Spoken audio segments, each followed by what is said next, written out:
Hello students, welcome to online class. ਮੈਂ ਸੁਖਵੰਤ ਸਿੰਘ।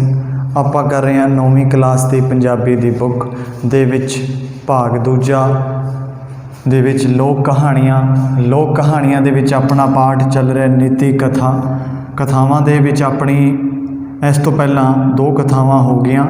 ਤੀਜੀ ਜਿਹੜੀ ਕਥਾ ਹੈ ਆਪਣੀ ਕਥਾਵਾਂ ਸ਼ੁਰੂ ਕਰਨ ਜਾ ਰਹੇ ਹਾਂ। ਟਾਹਲੀ ਮੇਰੇ ਬੱਚੇ। ਇਸ ਵਿੱਚ ਕੀ ਹੈ, ਇੱਕ ਚਿੜੀ ਹੈ ਤੇ ਇੱਕ ਕੀ ਲਿੱਤਾ ਹੈ, ਜ਼ਮੀਂਦਾਰ। 2 ਦੀ ਇਹ ਜਿਹੜੀ ਕਹਾਣੀ ਹੈ ਚਿੜੀ ਤੇ ਜ਼ਿਮੀਂਦਾਰ ਦੀ ਸਾਂਝੀ ਕਹਾਣੀ ਹੈ। ਇਹਦੇ ਵਿੱਚ ਇੱਕ ਚਿੜੀ ਹੈ ਤੇ ਇੱਕ ਜ਼ਿਮੀਂਦਾਰ। ਹੁਣ ਆਪਾਂ ਪਹਿਲਾਂ ਗੱਲ ਕਰਦੇ ਹਾਂ ਸਾਰ ਦੀ। ਹੁਣ ਇਹ ਕੀ, ਜੋ ਚਿੜੀ ਹੈ ਜ਼ਿਮੀਂਦਾਰ ਦੇ ਖੇਤ ਵਿੱਚ ਟਾਹਲੀ ਦੇ ਦਰਖਤ 'ਤੇ ਇਹਦੇ ਜਿਹੜੇ ਬੱਚੇ, ਟਾਹਲੀ ਦੇ ਦਰਖਤ 'ਤੇ ਚਿੜੀ ਦੇ ਬੱਚੇ ਆਂਡੇ ਦਿੱਤੇ ਸੀ, ਕੁਝ ਉਹਨਾਂ ਵਿੱਚੋਂ ਬੱਚੇ ਨਿਕਲ ਆਉਂਦੇ।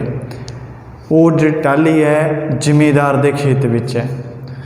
ਜ਼ਿਮੀਂਦਾਰ ਦੇ ਉਸ ਸਮੇਂ ਬਾਜਰੇ ਦੀ ਫਸਲ ਬੀਜੀ ਹੋਈ ਹੈ। ਜਿਹੜੀ ਚਿੜੀ ਹੈ ਜਦੋਂ ਦੇ ਬੱਚੇ ਨਿਕਲ ਆਉਂਦੇ ਆ ਤਾਂ ਉਹ ਉੱਥੋਂ ਦਾਣੇ ਚੁੱਕ ਕੇ ਲੈ ਕੇ ਆਉਂਦੀ ਹੈ, ਖੇਤ 'ਚੋਂ ਦਾਣੇ ਚੁੱਕ ਕੇ ਤੇ ਆਪਣੇ ਬੱਚਿਆਂ ਨੂੰ ਖਵਾਉਂਦੀ ਹੈ। ਜਦੋਂ ਜ਼ਿਮੀਂਦਾਰ ਉਸ ਚਿੜੀ ਨੂੰ ਆਉਂਦਾ ਜਾਂਦਾ ਦੇਖਦਾ ਵੀ ਮੇਰੇ ਬਾਜਰੇ ਦੇ ਟਾਂਡੇ ਆ ਉਹ ਖਰਾਬ ਕਰਦੀ ਹੈ, ਉਹਨਾਂ ਨੂੰ ਭੰਨਦੀ ਹੈ, ਆਉਂਦਾ ਜਾਂਦਾ ਦੇਖਦਾ ਤਾਂ ਉਹ ਵਿਉਂਤ ਬਣਾਉਂਦਾ ਹੈ ਵੀ ਮੈਂ ਚਿੜੀ ਨੂੰ ਫੜ ਲਵਾਂ। ਚਿੜੀ ਨੂੰ ਫੜਨ ਦੀ ਉਹ ਵਿਉਂਤ ਬਣਾਉਂਦਾ ਹੈ, ਕੋਈ ਤਰੀਕਾ ਸੋਚਦਾ ਹੈ ਚਿੜੀ ਨੂੰ ਫੜਨ ਵਾਸਤੇ। ਕਿਉਂ, ਜਦੋਂ ਚਿੜੀ ਨੂੰ ਉਡਾਉਂਦਾ ਹੈ ਤਾਂ ਉਹਦੇ ਜਿਹੜੇ ਬਾਜਰੇ ਟਾਂਡੇ ਹੈ, ਜਿਹੜੇ ਬਾਜਰਾ ਜਿੱਤੇ ਲੱਗਦਾ ਹੈ ਫਲ, ਉਹ ਤਾਂ ਉਸ ਖਰਾਬ ਹੋ ਜਾਂਦੇ ਸੀਗੇ। ਉਹ ਇਸ ਕਾਰਨ ਚਿੜੀ ਨੂੰ ਫੜਨਾ ਚਾਹੁੰਦਾ ਸੀਗਾ ਤਾਂ ਉਹ ਕਿਵੇਂ ਨਾ ਕਿਵੇਂ ਕੋਈ ਤਰਕੀਬ ਲਾ ਕੇ ਚਿੜੀ ਨੂੰ ਫੜ ਲੈਂਦਾ ਹੈ। ਚਿੜੀ ਨੂੰ ਫੜ ਕੇ ਕੈਦ ਕਰ ਲੈਂਦਾ ਹੈ ਅਤੇ ਉਸ ਨੂੰ ਰਾਜੇ ਕੋਲ ਲੈ ਕੇ ਜਾਂਦਾ ਹੈ। ਚਿੜੀ ਹੈ ਉਹ ਉਹਦੀਆਂ ਮਿੰਨਤਾਂ ਕਰਦੀ ਹੈ ਵੀ ਤੂੰ ਮੈਨੂੰ ਛੱਡ ਦੇ, ਮੇਰੇ ਛੋਟੇ ਛੋਟੇ ਬੱਚੇ ਹੈ ਉਹ ਭੁੱਖੇ ਮਰ ਜਾਣਗੇ। ਪਰ ਜਿਹੜਾ ਜ਼ਿਮੀਂਦਾਰ ਸੀ ਉਹ ਅੜੀਅਲ ਸੀ। ਜ਼ਿਮੀਂਦਾਰ ਉਹ ਅੜੀਅਲ ਸੀ, ਉਹ ਗੱਲ ਨਹੀਂ ਸੀ ਮੰਨਣੀ। ਉਹਨੇ ਆਪਦੀ ਅੜੀ ਨਾ ਛੱਡੀ। ਉਹ ਚਿੜੀ ਨੂੰ ਆਪਣੇ ਨਾਲ ਕੈਦ ਕਰਕੇ ਰਾਜੇ ਕੋਲ ਲੈ ਕੇ ਜਾਂਦਾ ਹੈ। ਤਾਂ ਜਦੋਂ ਚਿੜੀ ਨੂੰ ਰਾਜੇ ਕੋਲ ਲੈ ਕੇ ਜਾਂਦਾ ਹੈ ਤਾਂ ਰਾਹ ਦੇ ਵਿੱਚ ਉਹਨੂੰ ਇੱਕ ਘੋੜਸਵਾਰ ਮਿਲਦਾ ਹੈ ਅਤੇ ਚਿੜੀ ਉਹਦੇ ਕੋਲ ਫਰਿਆਦ ਕਰਦੀ ਹੈ, ਵੇ ਘੋੜੇ ਦੇ ਅਸਵਾਰਾ ਲੱਕ ਟੁਣੂ ਟੁਣੂ, ਟਾਹਲੀ ਮੇਰੇ ਬੱਚੇ ਲੱਕ ਟੁਣੂ ਟੁਣੂ, ਝੱਖੜ ਮੀਂਹ ਝੋਲੇ ਮਰ ਜਾਵਣਗੇ ਲੱਕ ਟੁਣੂ ਟੁਣੂ। ਇਸ ਤਰ੍ਹਾਂ ਫਰਿਆਦ ਕਰਦੀ ਹੈ। ਕੀ ਕਰਦੀ ਹੈ, ਫਰਿਆਦ ਕਰਦੀ ਹੈ ਉਸ ਘੋੜਸਵਾਰ ਕੋਲੇ ਵੀ ਤੂੰ ਮੈਨੂੰ ਇਸ ਜ਼ਿਮੀਂਦਾਰ ਤੋਂ ਆਜ਼ਾਦ ਕਰਵਾ, ਮੈਂ ਮੇਰੇ ਬੱਚਿਆਂ ਕੋਲੇ ਜਾਣਾ ਹੈ। ਮੇਰੇ ਬੱਚੇ ਟਾਹਲੀ 'ਤੇ ਬੈਠੇ ਆ, ਛੋਟੇ ਬੱਚੇ ਹੈ, ਮੌਸਮ ਖਰਾਬ ਹੈ, ਝੱਖੜ ਝੋਲਾ ਮੀਂਹ ਦੇ ਵਿੱਚ ਉਹ ਮਰ ਜਾਣਗੇ, ਮੈਨੂੰ ਉਹ ਭੁੱਖੇ ਰਹਿ ਜਾਣਗੇ, ਉਹ ਭੁੱਖੇ ਮਰ ਜਾਣਗੇ, ਮੈਨੂੰ ਇਸ ਜ਼ਿਮੀਂਦਾਰ ਤੋਂ ਤੂੰ ਛੁਡਾ ਦੇ। ਜ਼ਿਮੀਂਦਾਰ ਨੂੰ ਉਹ ਘੋੜਸਵਾਰ ਕਹਿੰਦਾ ਹੈ ਬਈ ਤੂੰ ਚਿੜੀ ਨੂੰ ਛੱਡ ਦੇ, ਪਰ ਜ਼ਿਮੀਂਦਾਰ ਅੜੀਅਲ ਸੀ, ਅੜੀ ਦਾ ਪੱਕਾ ਸੀ, ਉਹ ਛੱਡਣ ਤੋਂ ਮਨਾ ਕਰ ਦਿੰਦਾ। ਘੋੜਸਵਾਰ ਕਹਿੰਦਾ ਵੀ ਤੂੰ ਮੇਰਾ ਘੋੜਾ ਲੈ ਲੈ ਪਰ ਚਿੜੀ ਨੂੰ ਛੱਡ ਦੇ। ਚਿੜੀ ਦੀ ਫਰਿਆਦ ਸੁਣ ਕੇ ਘੋੜਸਵਾਰ ਦਾ ਮਨ ਪਿਘਲ ਜਾਂਦਾ ਹੈ, ਪਰ ਉਹ ਜ਼ਿਮੀਂਦਾਰ ਨਹੀਂ ਪਿਘਲਦਾ। ਫਿਰ ਜੋ ਅੱਗੇ ਜਾਂਦੇ ਹੈ ਤਾਂ ਅੱਗੇ ਚਿੜੀ ਨੂੰ ਦਿਖਦਾ ਇੱਕ ਹਾਥੀ 'ਤੇ ਸਵਾਰ ਜਾ ਰਿਹਾ ਹੁੰਦਾ, ਹਾਥੀ 'ਤੇ ਬੈਠਾ ਹੋਇਆ ਜਾ ਰਿਹਾ। ਚਿੜੀ ਉਸ ਅੱਗੇ ਫਰਿਆਦ ਕਰਦੀ ਹੈ। ਫਿਰ ਚਿੜੀ ਉਸ ਨੂੰ ਫਰਿਆਦ ਕਰਦੀ ਹੈ, ਵੇ ਹਾਥੀ ਦੇ ਸਵਾਰਾ ਲੱਕ ਟੁਣੂ ਟੁਣੂ, ਟਾਹਲੀ ਮੇਰੇ ਬੱਚੇ ਲੱਕ ਟੁਣੂ ਟੁਣੂ, ਝੱਖੜ ਚੌਂਬੇ ਉੱਡ ਜਾਣਗੇ ਲੱਕ ਟੁਣੂ ਟੁਣੂ, ਮੀਂਹ ਵਰੇ ਮਰ ਜਾਣਗੇ ਲੱਕ ਟੁਣੂ ਟੁਣੂ। ਤਾਂ ਉਹਦੀ ਫਰਿਆਦ ਕਰਦੀ ਹੈ। ਜਿਹੜਾ ਹਾਥੀ 'ਤੇ ਸਵਾਰ ਹੁੰਦਾ ਉਸ ਨੂੰ ਕਹਿੰਦੀ ਹੈ ਵੀ ਮੈਨੂੰ ਤੂੰ ਹੀ ਇਸ ਜ਼ਿਮੀਂਦਾਰ ਤੋਂ ਛੁਡਾ ਦੇ, ਮੇਰੇ ਬੱਚੇ ਛੋਟੇ ਛੋਟੇ ਹੈ, ਉਹ ਟਾਹਲੀ 'ਤੇ ਇਕੱਲੇ ਬੈਠੇ, ਉਹ ਭੁੱਖੇ ਮਰ ਜਾਣਗੇ, ਝੱਖੜ ਝੋਲੇ ਮੀਂਹ ਦੇ ਵਿੱਚੋਂ ਮੌਸਮ ਖਰਾਬ ਹੈ, ਤੂੰ ਮੈਨੂੰ ਇਹ ਤੋਂ ਛੁਡਾ ਦੇ। ਤਾਂ ਉਹ ਹਾਥੀ ਸਵਾਰ ਕਹਿੰਦਾ ਹੈ ਜ਼ਿਮੀਂਦਾਰ ਨੂੰ ਵੀ ਤੂੰ ਇਸ ਚਿੜੀ ਨੂੰ ਛੱਡ ਦੇ, ਪਰ ਜ਼ਿਮੀਂਦਾਰ ਕੀ ਹੈ, ਅੜੀਅਲ ਹੈ। ਅੜੀਅਲ ਹੋਣ ਦੀ ਵਜ੍ਹਾ ਦੇ ਨਾਲ ਉਹ ਇਸ ਨੂੰ ਚਿੜੀ ਨੂੰ ਨਹੀਂ ਛੱਡਦਾ ਅਤੇ ਉਸ ਤੋਂ ਬਾਅਦ ਉਹ ਉਸ ਨੂੰ ਧਮਕੀ ਦਿੰਦਾ ਹੈ ਚਿੜੀ ਨੂੰ। ਉਹ ਆਖਦਾ ਹੈ ਕਿ ਜੇ ਤੂੰ ਹੁਣ ਕਿਸੇ ਦੇ ਅੱਗੇ ਫਰਿਆਦ ਕੀਤੀ ਤਾਂ ਮੈਂ ਤੈਨੂੰ ਜਾਨੋਂ ਮਾਰ ਦੂੰਗਾ। ਫਿਰ ਉਹ ਚਿੜੀ ਚੁੱਪ ਕਰਕੇ ਬਹਿ ਜਾਂਦੀ ਹੈ। ਜ਼ਿਮੀਂਦਾਰ ਚਿੜੀ ਨੂੰ ਰਾਜੇ ਦੇ ਦਰਬਾਰ 'ਚ ਲੈ ਜਾਂਦਾ ਹੈ।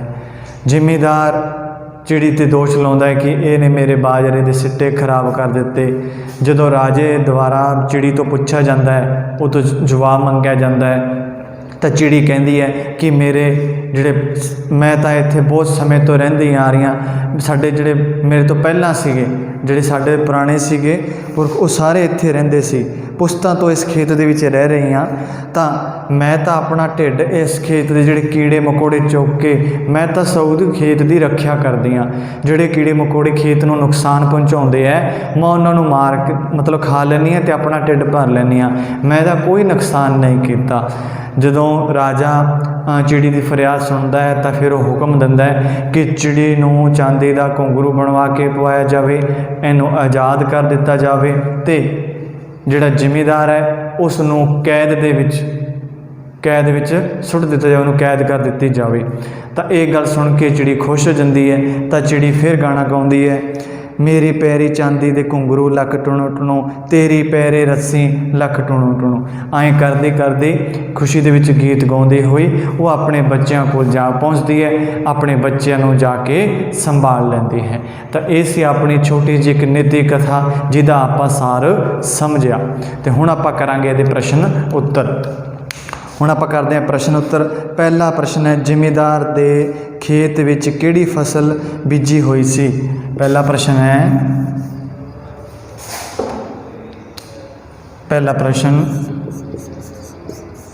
ਜ਼ਿਮੀਂਦਾਰ ਦੇ ਖੇਤ ਵਿੱਚ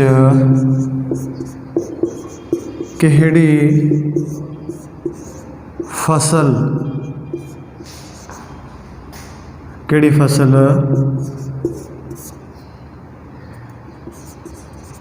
ਹੋਈ ਸੀ? ਜ਼ਿਮੀਂਦਾਰ ਦੇ ਖੇਤ ਵਿੱਚ ਕਿਹੜੀ ਫਸਲ ਬੀਜੀ ਹੋਈ ਸੀ? ਤਾਂ ਜ਼ਿਮੀਂਦਾਰ ਦੇ ਖੇਤ ਵਿੱਚ ਕਿਹੜੀ ਫਸਲ ਸੀ? ਜ਼ਿਮੀਂਦਾਰ ਦੇ ਖੇਤ ਵਿੱਚ ਬਾਜਰੇ ਦੀ ਕਿਹੜੀ ਫਸਲ ਸੀ?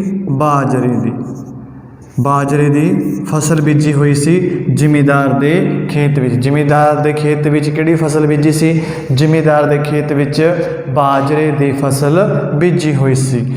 ਇਹਦਾ ਉੱਤਰ ਸਿਰਫ ਇੰਨਾ ਹੀ ਹੈ। ਚਿੜੀ ਨੇ ਘੋੜਸਵਾਰ ਕੋਲ ਕੀ ਫਰਿਆਦ ਕੀਤੀ?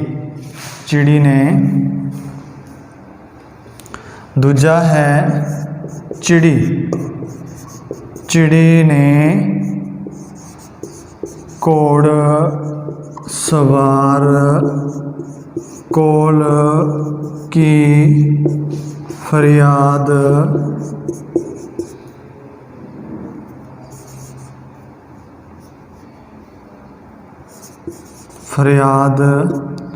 ਕੀਤੀ?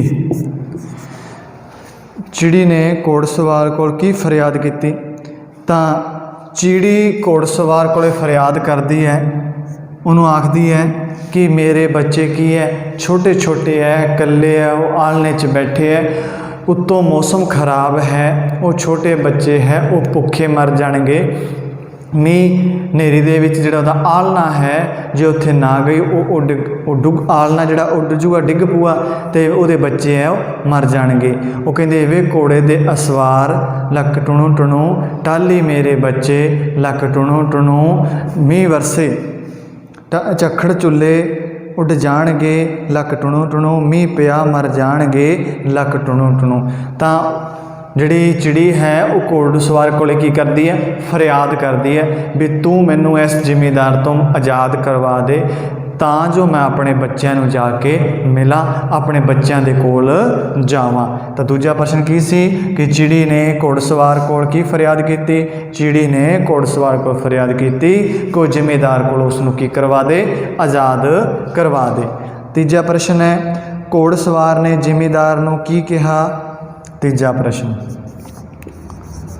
ਘੋੜਸਵਾਰ ਨੇ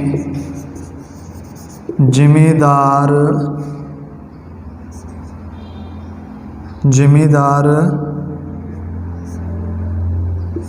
ਨੂੰ ਕੀ ਕਿਹਾ? ਘੋੜਸਵਾਰ ਨੇ ਜ਼ਿਮੀਂਦਾਰ ਨੂੰ ਇਹ ਕਿਹਾ ਕਿ ਤੂੰ ਐਂ ਕਰ, ਚਿੜੀ ਨੂੰ ਛੱਡ ਦੇ ਅਤੇ ਤੂੰ ਮੇਰੇ ਕੋਲੋਂ ਘੋੜਾ ਲੈ ਲੈ, ਪਰ ਚਿੜੀ ਨੂੰ ਛੱਡ ਦੇ। ਚਿੜੀ ਦੀ ਫਰਿਆਦ ਸੁਣ ਕੇ ਘੋੜਸਵਾਰ ਨੂੰ ਕੀ ਆ ਗਿਆ? ਤਰਸ ਆ ਗਿਆ। ਤਰਸ ਆਉਣ ਕਰਕੇ ਜਿਹੜਾ ਘੋੜਸਵਾਰ ਸੀ ਉਹ ਜ਼ਿਮੀਂਦਾਰ ਨੂੰ ਕਹਿੰਦਾ ਹੈ ਕਿ ਤੂੰ ਇਸ ਚਿੜੀ ਨੂੰ ਛੱਡ ਦੇ, ਇਹ ਆਪਣੇ ਬੱਚਿਆਂ ਕੋਲ ਜਾਊਗੀ, ਤੂੰ ਇਹਦੇ ਬਦਲੇ ਮੇਰੇ ਕੋਲੋਂ ਕੀ ਲੈ ਲੈ, ਘੋੜਾ ਲੈ ਲੈ। ਪਰ ਉਹ ਜ਼ਿਮੀਂਦਾਰ ਅੜੀਅਲ ਸੀ, ਉਹ ਨਹੀਂ ਮੰਨਿਆ। ਤਾਂ ਤੀਜਾ ਪ੍ਰਸ਼ਨ ਸੀ, ਘੋੜਸਵਾਰ ਨੇ ਜ਼ਿਮੀਂਦਾਰ ਨੂੰ ਕੀ ਕਿਹਾ? ਘੋੜਸਵਾਰ ਨੇ ਜ਼ਿਮੀਂਦਾਰ ਨੂੰ ਕਿਹਾ ਕਿ ਉਹ ਚਿੜੀ ਨੂੰ ਛੱਡ ਦੇ, ਉਹਨੂੰ ਛੱਡ ਦੇ, ਉਹਦੇ ਬਦਲੇ ਉਹ ਉਸ ਘੋੜਸਵਾਰ ਤੋਂ ਘੋੜਾ ਲੈ ਲਵੇ। ਇਹ ਸੀ ਤੀਜਾ ਪ੍ਰਸ਼ਨ। ਚੌਥਾ ਹੈ, ਚਿੜੀ ਨੇ ਹਾਥੀ ਸਵਾਰ ਕੋਲੋਂ ਕਿੰਜ ਫਰਿਆਦ ਕੀਤੀ? ਚਿੜੀ ਨੇ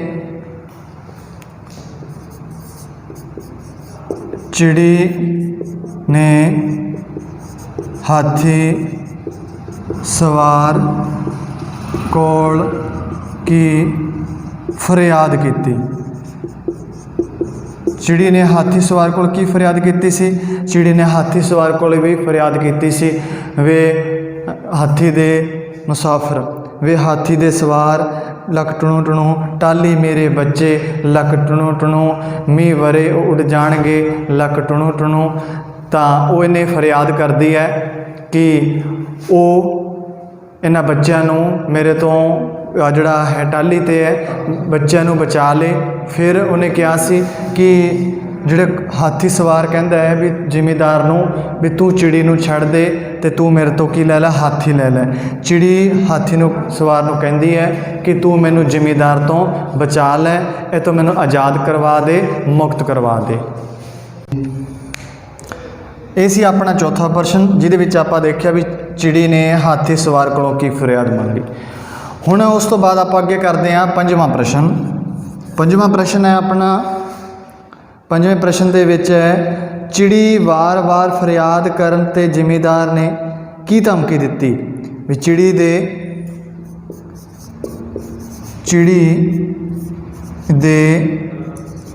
ਵਾਰ-ਵਾਰ ਫਰਿਆਦ ਕਰਨ 'ਤੇ ਜ਼ਿਮੀਂਦਾਰ ਨੇ ਕੀ ਧਮਕੀ ਦਿੱਤੀ? ਜ਼ਿਮੀਂਦਾਰ ਨੇ ਕੀ ਧਮਕੀ ਦਿੱਤੀ ਸੀ ਚਿੜੀ ਨੂੰ? ਹੁਣ ਜਦੋਂ ਚਿੜੀ ਕੀ ਜਿਸ ਦੇ ਕੋਲ ਦੀ ਲੰਘਦੀ ਉਸੇ ਨੂੰ ਫਰਿਆਦ ਕਰਨ ਲੱਗੀ। ਜਿਵੇਂ ਪਹਿਲਾਂ ਉਹ ਘੋੜਸਵਾਰ ਕੋਲੋਂ ਲੰਘੀ ਤਾਂ ਉਹਨੇ ਉਹਨੂੰ ਫਰਿਆਦ ਕੀਤੀ ਵੀ ਮੈਨੂੰ ਤੁਸੀਂ ਜ਼ਿਮੀਂਦਾਰ ਤੋਂ ਆਜ਼ਾਦ ਕਰਵਾ ਦਿਓ, ਮੈਂ ਆਪਣੇ ਛੋਟੇ ਛੋਟੇ ਬੱਚਿਆਂ ਕੋਲ ਜਾਣਾ ਹੈ। ਫਿਰ ਉਸ ਤੋਂ ਬਾਅਦ ਜਿਵੇਂ ਹਾਥੀ ਸਵਾਰ ਆਇਆ, ਹਾਥੀ ਸਵਾਰ ਕੋਲ ਹੁਣ ਜ਼ਿਮੀਂਦਾਰ ਤੰਗ ਆ ਗਿਆ ਸੀਗਾ, ਤਾਂ ਜ਼ਿਮੀਂਦਾਰ ਨੇ ਚਿੜੀ ਨੂੰ ਧਮਕੀ ਦਿੱਤੀ ਕਿ ਜੇ ਤੂੰ ਹੁਣ ਕਿਸੇ ਅੱਗੇ ਫਰਿਆਦ ਕੀਤੀ ਤਾਂ ਤੈਨੂੰ ਮੈਂ ਮਾਰ ਦੂੰਗਾ। ਮੌਤ ਦੀ ਉਹਨੂੰ ਧਮਕੀ ਦਿੱਤੀ। ਮੌਤ ਤੋਂ ਡਰਦੀ ਹੋਈ ਚਿੜੀ ਚੁੱਪਚਾਪ ਸਹਿਮ ਕੇ ਬੈਠੀ ਰਹੀ। ਕਿਹੜੀ ਧਮਕੀ ਦਿੱਤੀ ਸੀ?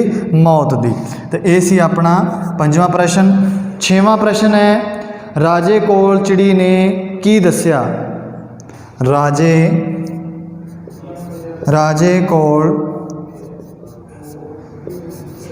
ਚਿੜੀ ਨੇ ਕੀ ਦੱਸਿਆ?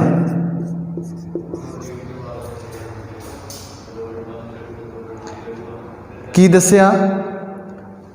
ਰਾਜੇ ਕੋਲ ਚਿੜੀ ਨੇ ਕੀ ਦੱਸਿਆ? ਹੁਣ ਜਦੋਂ ਜ਼ਿਮੀਂਦਾਰ ਤੇ ਚਿੜੀ ਦੋਨੇ ਰਾਜੇ ਦੇ ਦਰਬਾਰ ਵਿੱਚ ਪਹੁੰਚ ਜਾਂਦੇ ਹੈ, ਜਿਹੜਾ ਜ਼ਿਮੀਂਦਾਰ ਹੈ ਉਹ ਕਹਿੰਦਾ ਵੀ ਰਾਜੇ ਨੂੰ ਕਹਿੰਦਾ ਵੀ ਚਿੜੀ ਨੇ ਮੇਰੇ ਬਾਜਰੇ ਦੇ ਸਿੱਟੇ ਦਾ ਨੁਕਸਾਨ ਕਰੀ ਜਾਂਦੇ, ਮੇਰੀ ਫਸਲ ਖਰਾਬ ਕਰਦੀ ਹੈ। ਜਦੋਂ ਰਾਜਾ ਚਿੜੀ ਤੋਂ ਪੁੱਛਦਾ ਹੈ ਵੀ ਤੂੰ ਹੁਣ ਦੱਸ ਕੀ ਗੱਲ ਹੈ, ਤਾਂ ਚਿੜੀ ਰਾਜੇ ਨੂੰ ਕਹਿੰਦੀ ਹੈ ਕਿ ਮੈਂ ਜ਼ਿਮੀਂਦਾਰ ਦੇ ਖੇਤ ਤੋਂ ਪੁਸ਼ਤਾਂ ਤੋਂ ਰਹਿੰਦੇ ਆ ਰਹੇ ਹਾਂ ਅਸੀਂ ਇੱਥੇ, ਅਤੇ ਮੈਂ ਇਸ ਦੇ ਖੇਤ ਵਿੱਚ ਜੋ ਇਹ ਕੀੜੇ ਮਕੌੜੇ ਹੈ ਜੋ ਇਹਦੀ ਫਸਲ ਨੂੰ ਨੁਕਸਾਨ ਪਹੁੰਚਾਉਂਦੇ ਹੈ, ਮੈਂ ਉਹਨਾਂ ਨੂੰ ਖਾ ਕੇ ਆਪਣਾ ਢਿੱਡ ਭਰਦੀ ਹਾਂ। ਠੀਕ ਹੈ। ਫਿਰ ਉਹ ਕਹਿੰਦੇ ਮੈਂ ਇਹਦੀ ਫਸਲ ਬਚਾਉਣੀ ਆ, ਮੈਂ ਇਹਦੇ ਖੇਤ ਦੇ ਟਾਹਲੀ ਦੇ ਰੁੱਖ 'ਤੇ ਬਹੁਤ ਪੁਰਾਣੇ ਸਮੇਂ ਤੋਂ ਇੱਥੇ ਮੈਂ ਰਹਿੰਦੀ ਆ ਰਹੀ ਹਾਂ, ਪਹਿਲਾਂ ਵੀ ਉਹਦੇ ਜਿਹੜੇ ਕਿ ਪੁਰਾਣੇ ਸਮੇਂ ਤੋਂ ਰਹਿੰਦੇ ਆ ਰਹੇ ਹਾਂ, ਅੱਜ ਦੇ ਨਹੀਂ ਗੇ, ਮੈਂ ਇਹਦੀ ਕੋਈ ਫਸਲ ਦਾ ਨੁਕਸਾਨ ਨਹੀਂ ਕੀਤਾ। ਆਹ ਗੱਲਾਂ ਉਹ ਰਾਜੇ ਨੂੰ ਸਫਾਈ ਦਿੰਦੀ ਹੈ, ਅਤੇ ਆਹ ਗੱਲਾਂ ਸੁਣ ਕੇ ਰਾਜਾ ਖੁਸ਼ ਹੋ ਜਾਂਦਾ ਹੈ। ਤਾਂ ਰਾਜੇ ਨੇ ਚਿੜੀ ਕੋਲ ਚਿੜੀ ਨੇ ਕੀ ਦੱਸਿਆ? ਉਹਨੇ ਦੱਸਿਆ ਕਿ ਮੇਰੇ ਛੋਟੇ ਛੋਟੇ ਬੱਚੇ ਹੈ, ਉਹ ਬੱਚੇ ਛੋਟੇ ਛੋਟੇ ਦੇ ਜ਼ਿਮੀਂਦਾਰ ਦੇ ਖੇਤ ਦੇ ਵਿੱਚ ਮੈਂ ਆਲ੍ਹਣਾ ਬਣਾ ਕੇ ਬਹੁਤ ਪੁਰਾਣੇ ਸਮੇਂ ਤੋਂ ਰਹਿ ਰਹੇ ਹਾਂ ਅਸੀਂ ਇੱਥੇ। ਤਾਂ ਇਹਦੇ मैं फसल की भी सुरक्षा करदी हाँ, सारिया गल्लां उन्हें दसियां। ਤਾਂ राजे नूं चिड़ी ने की दस्सिया कि वो जिमीदार के खेत की सुरक्षा करती है, कीड़े मकोड़िया नूं खांदी है, कीड़े मकोड़िया नूं खा के आपदा ढिड भरदी है, वही कीड़े मकोड़े खांदी है जो खेत नूं नुकसान पहुँचाउंदे आ, फसल नूं नुकसान पहुँचाउंदे है। तो ये गल्लां चिड़ी ने राजे नूं कहियां। ते लास्ट प्रश्न है, राजे ने चिड़ी नूं दी की मदद की। 7वां है, राजे ने चिड़ी दी की मदद की। हुण राजे ने चिड़ी दी की मदद की, जदों राजे ने चिड़ी तो सुनी गल, फरियाद सुनी, तो राजा चिड़ी की गल सुन के खुश हो गया। उसने उसनूं चांदी का घुंघरू उहदे उहनूं आदेश दिता भी चिड़ी नूं चांदी का घुंघरू पवाया जाए, तो जिहड़ा जिमीदार है इनू सज़ा दी जाए, इनू जेल च बंद किया जाए। तो जिमीदार ने राजे ने चिड़ी नूं की दिता, चांदी का घुंघरू, तो उन्होंने आज़ाद कर दिता। जदों चिड़ी नूं आज़ाद कर दिता भी चिड़ी नूं आज़ाद कर दिता जाए, तो इहदे पैर चांदी का घुंघरू पा दिता जाए। चिड़ी खुश हुई तो अपने बच्चों के कोल जाके वो रहन लग पई।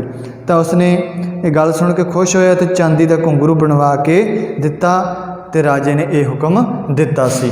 तो ये सी अपनी नीति कथावां दे विचों तीजी जिहड़ी अपनी कथावां च टाली मेरे बच्चे, जिहदा आपां सार ते प्रश्न उत्तर कीते। अज दी ये वीडियो अपनी इत्थे पूरी हुंदी है। अगली वीडियो दे विच आपां अगली कथावां करांगे, उन्ने चिर तुसीं इहनूं पूरा करना। धन्नवाद।